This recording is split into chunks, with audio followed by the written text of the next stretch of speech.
Aujourd'hui, nous allons voir ensemble ce qu'il faut connaître à propos de Nikola Tesla. Alors, Nikola Tesla est tout simplement l'un des inventeurs les plus fascinants de l'ère moderne. Il est né au 19e, en 1856 pour être très précis, dans l'actuelle Croatie.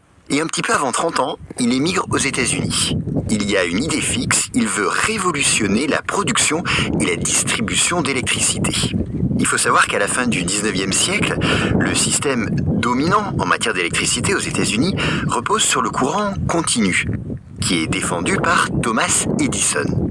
Or, le courant continu a pas mal de problèmes, et notamment qu'il circule mal sur de longues distances. Alors Tesla va développer un système différent. C'est le courant alternatif.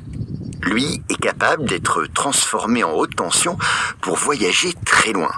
Et ensuite, quand il arrive dans les maisons, il est abaissé. Et il peut donc être utilisé sans danger.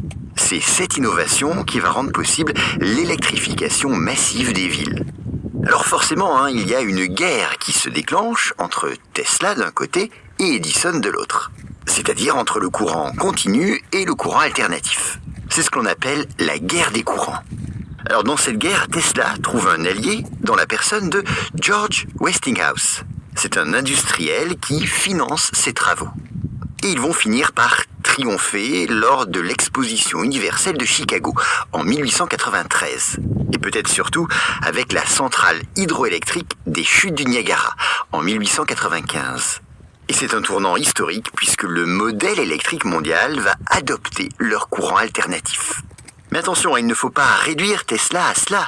Il va également travailler sur les moteurs électriques, la radio, les rayons X, la télécommande.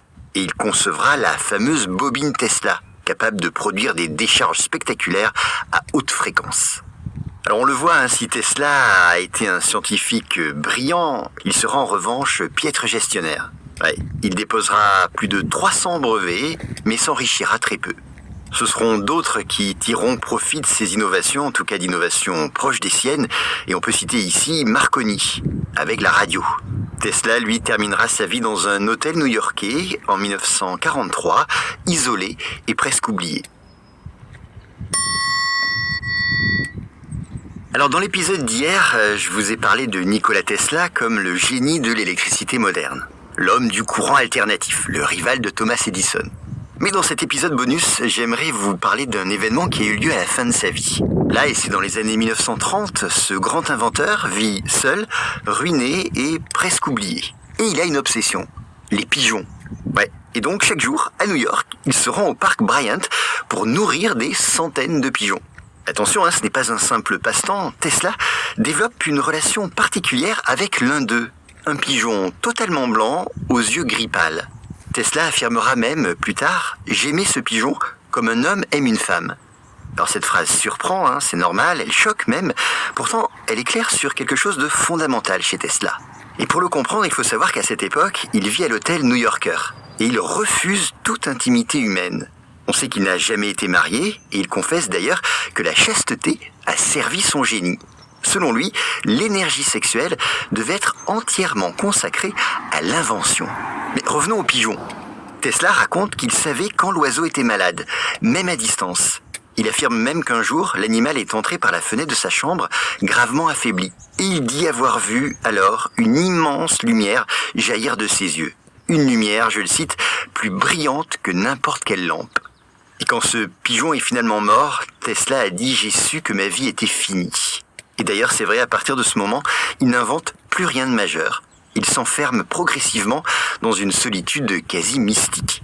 Alors, que révèle vraiment cette anecdote ? Bien, d'abord, le contraste fascinant entre le rationalisme absolu et puis l'homme hypersensible. Tesla était capable de visualiser des machines entières dans son esprit avec une précision mathématique stupéfiante, mais il était aussi donc sujet à des obsessions. Il avait peur des microbes, il avait une aversion pour les perles et un besoin compulsif de tout compter par multiple de 3. Voilà, donc au fond, derrière les éclairs électriques et les bobines à haute tension, il y avait chez Tesla un homme solitaire qui parlait à un pigeon blanc.